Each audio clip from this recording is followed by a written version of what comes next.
Salve, muito boa noite. Seja bem-vindo aqui a esse programa que fala de política, né? E leva até você pensamentos, posições daqui de Brasília para você ficar com a sua posição e tirar aí a sua ideia do que está acontecendo por aqui.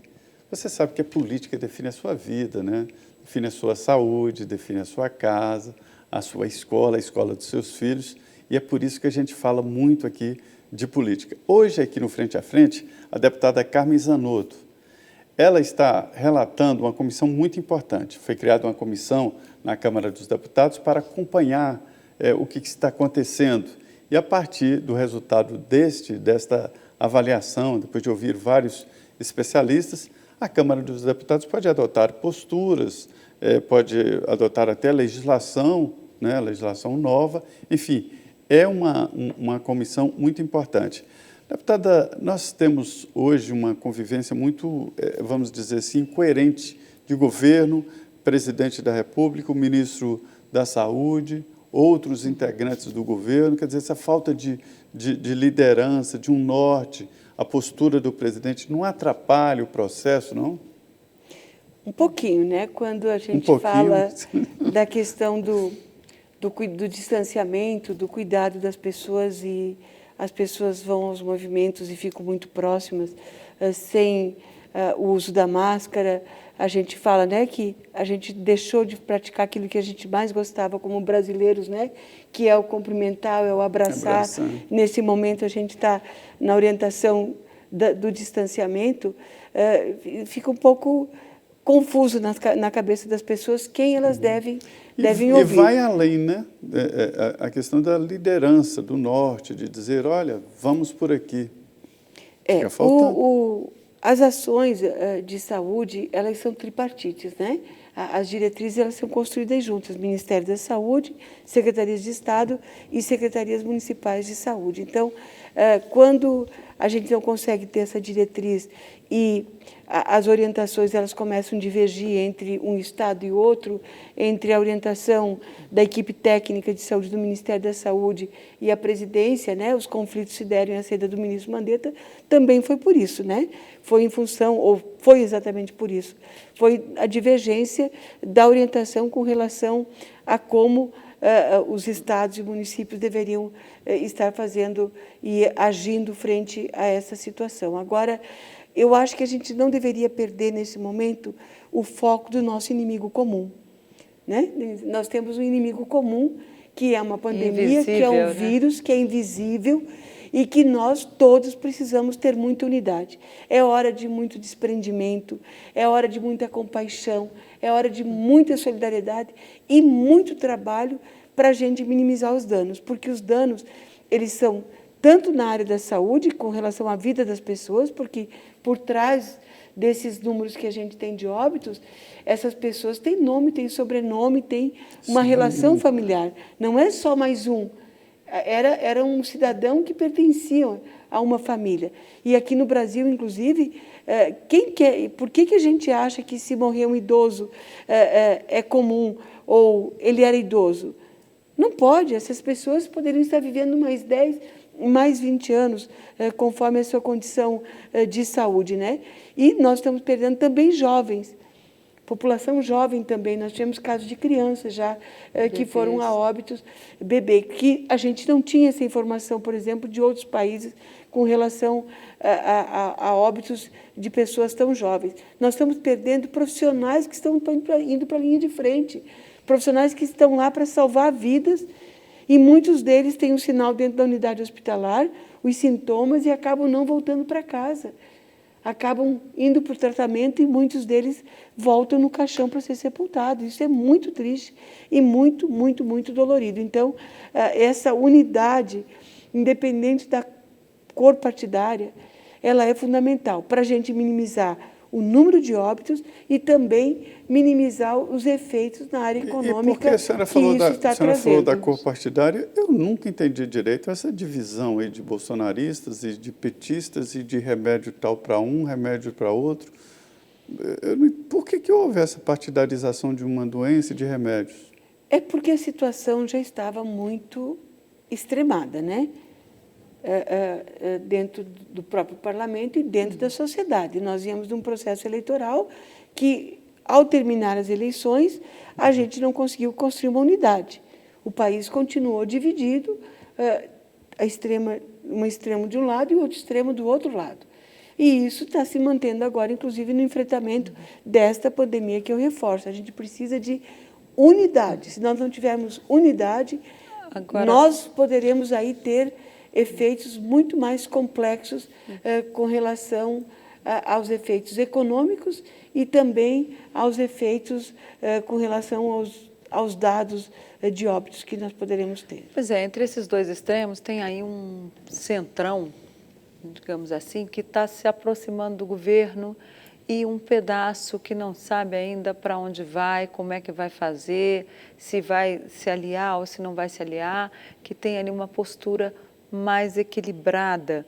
Como é que a senhora vislumbra aí para onde vai essa política que a gente está acompanhando aí agora? Apesar de nós estarmos dentro de uma casa absolutamente composta por parlamentares de todos os partidos e que é onde, o local que essa questão das posições políticas é mais intenso, eu preciso fazer um registro aqui. A nossa comissão externa não está misturando o conjunto de deputados e deputadas que são, que tem o nosso coordenador. Quero mais uma vez aqui agradecer a todos os homens e mulheres da nossa comissão, na pessoa do nosso coordenador da comissão, do Dr. Luizinho.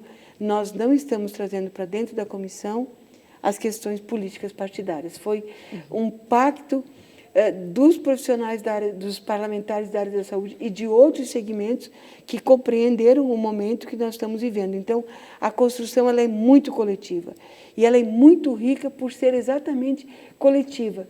Nós temos ex-ministros na nossa comissão, nós temos todas as bandeiras partidárias da nossa comissão, mas a comissão como um todo tem a principal bandeira, que é o enfrentamento da pandemia, propondo textos legislativos. Por exemplo, nós conseguimos já alguns textos de repasse de recursos financeiros para a rede hospitalar filantrópica prestadora de serviço, porque senão ela também vai ter dificuldade. As Santas Casas, os municípios foram já distribuídos para o país como um todo 5 bilhões de reais a partir de 3 portarias que o Ministério lançou. Hoje, por exemplo, saiu a lei do projeto de lei do senador Serra, foi sancionado pelo presidente da República, que trata de 2 bilhões de reais para as Santas Casas, que são os hospitais filantrópicos prestadores de serviços do SUS, que vivem praticamente de financiamentos, porque a saúde é subfinanciada no nosso país.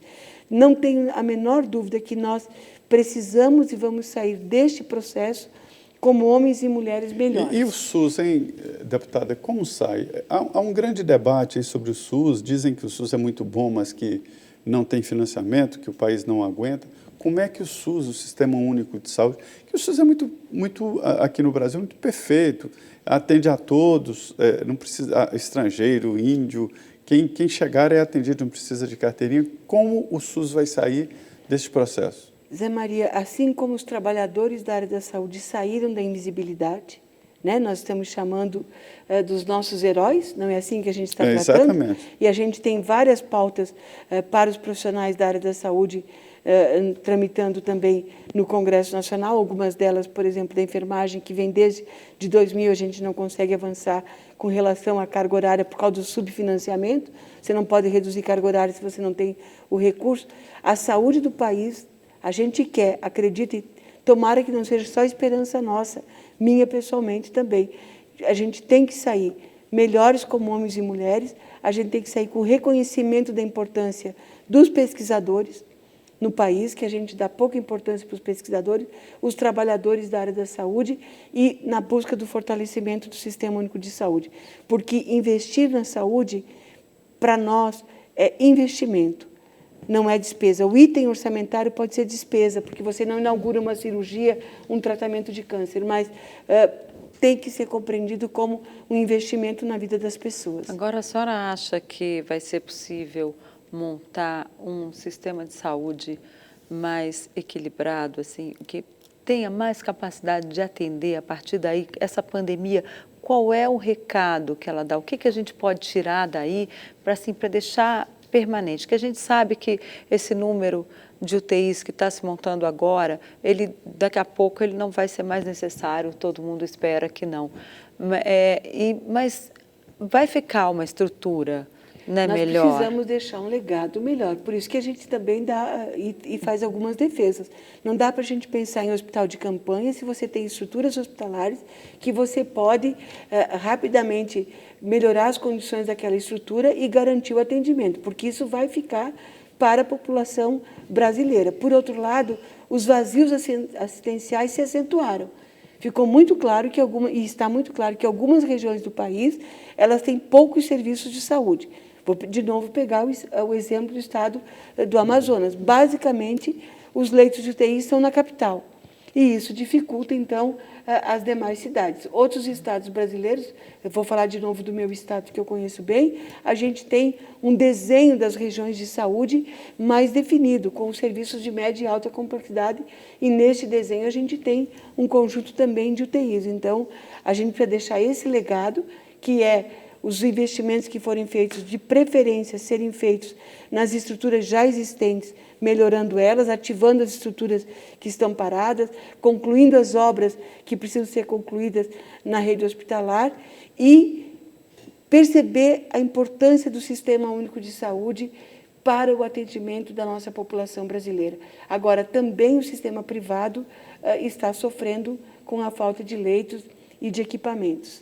E a gente tem que compreender que o sistema privado ele é complementar aos sistemas de saúde. Ou seja, então, deputada, infelizmente o nosso tempo acabou, mas eu queria que a senhora desse aí uma mensagem para as pessoas que estão nos assistindo. O que elas podem esperar daqui para frente do Congresso Nacional e também da área de saúde? Toda a dedicação, nós estamos lá mais de 12, 15 horas por dia trabalhando muito para avançar nos textos legais que precisam, para avançar nas medidas e nas indicações aos órgãos do governo. Agora, não basta também o Congresso fazer o seu papel.